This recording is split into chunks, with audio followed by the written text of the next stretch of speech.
Allez, imaginez un instant. Un monde sans aucune lumière une fois le soleil couché. Le travail qui s'arrête net, les rues qui deviennent, disons, un peu moins sûres, et la vie sociale qui se met complètement en pause. C'est fou, non? Eh bien, depuis la nuit des temps, l'être humain a toujours cherché à repousser cette obscurité. Et c'est cette quête, cette histoire incroyable d'ingéniosité qu'on va explorer ensemble. La question, elle est là, sous nos yeux. Comment est-ce qu'on est passé de ça, la petite flamme d'une bougie, si simple, si fragile, à ça, ces bornes solaires qui sont de vraies petites centrales électriques intelligentes? C'est un bond technologique absolument gigantesque. Et c'est ça qu'on va décortiquer. Et tout part de là, en fait. D'un seul et même besoin, un besoin universel, avoir de la lumière quand il fait nuit. C'est ce besoin qu'a lancé une chaîne incroyable d'inventions. C'est un peu comme une course de relais à travers les âges, où chaque génération a transmis le témoin de l'innovation à la suivante. Le flambeau, si on veut rester dans le thème. Bon, allez, on remonte le temps. Premier arrêt, l'ère de la flamme. On va voir comment nos ancêtres ont fait leurs premiers pas pour éclairer leur monde. Alors si on regarde cette frise, on voit bien 4 grands moments clés, 4 bascules. D'abord, pendant des siècles et des siècles, c'était la flamme. Les bougies, les lampes à huile. Simple. Ensuite, au 19e siècle, bam, révolution, le gaz. Imaginez des tuyaux sous les rues pour allumer des villes entières. Après ça, arrive le miracle de l'électricité, l'ampoule, qui a tout changé dans nos maisons. Et puis, on arrive à aujourd'hui avec la lumière qui nous vient littéralement du ciel, captée par les panneaux solaires. Ce qui est vraiment fascinant ici, c'est de voir comment chaque nouvelle technologie vient corriger les défauts de la précédente. C'est un dialogue permanent. La flamme, pas assez de lumière, et puis super dangereux pour le feu. Ok, le gaz arrive, beaucoup plus puissant, mais oups, risque d'explosion. Pas top. Arrive l'électricité, bien plus sûre, super pratique. Le problème, ça consomme énormément d'énergie. Et c'est là qu'arrive la LED solaire, qui essaye d'être un peu la solution parfaite. Puissante, sûre et super économe. Et nous voilà donc arrivés à notre époque. La borne solaire. Et attention, ce n'est pas juste une ampoule un peu améliorée, non, c'est une vraie révolution dans la façon de concevoir l'éclairage. On parle d'un système autonome, intelligent et complètement décentralisé. Mais alors la question c'est, pourquoi maintenant ? Pourquoi est-ce que cette technologie explose aujourd'hui ? Eh bien, ce n'est pas du tout un hasard. C'est tout simplement parce qu'elle répond pile poil aux grands enjeux de notre époque. On regarde ça de plus près. En fait, elle coche toutes les cases. Réduire la consommation d'énergie et les émissions de CO2 pour le climat, fait. Éclairer des zones isolées sans tirer des kilomètres de câbles hors de prix, fait. Alléger les factures des collectivités, absolument. Et en plus, ça projette une image moderne, une volonté de construire des villes plus intelligentes, plus durables. C'est vraiment la solution de notre temps.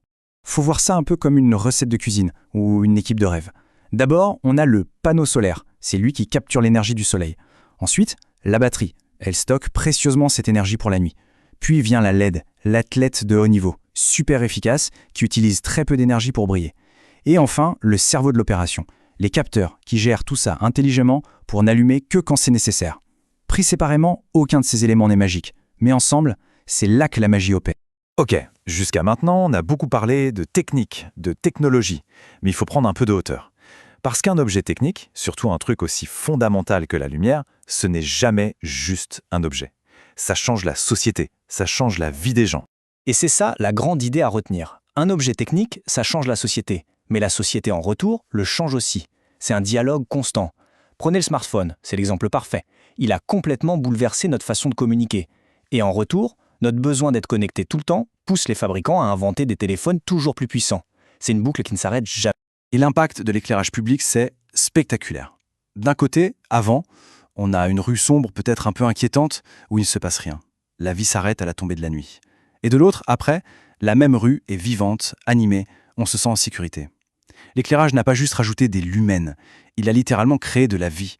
Il a permis l'existence de la vie nocturne, de nouvelles activités économiques, bref, une toute nouvelle façon de vivre en ville. Et aujourd'hui, c'est exactement la même chose avec la borne solaire. Ce n'est pas qu'un choix technique, c'est un vrai choix de société. De la même manière que nos ancêtres ont choisi le gaz pour avoir des villes plus actives, plus dynamiques, eh bien nous on choisit le solaire pour avoir des villes plus durables.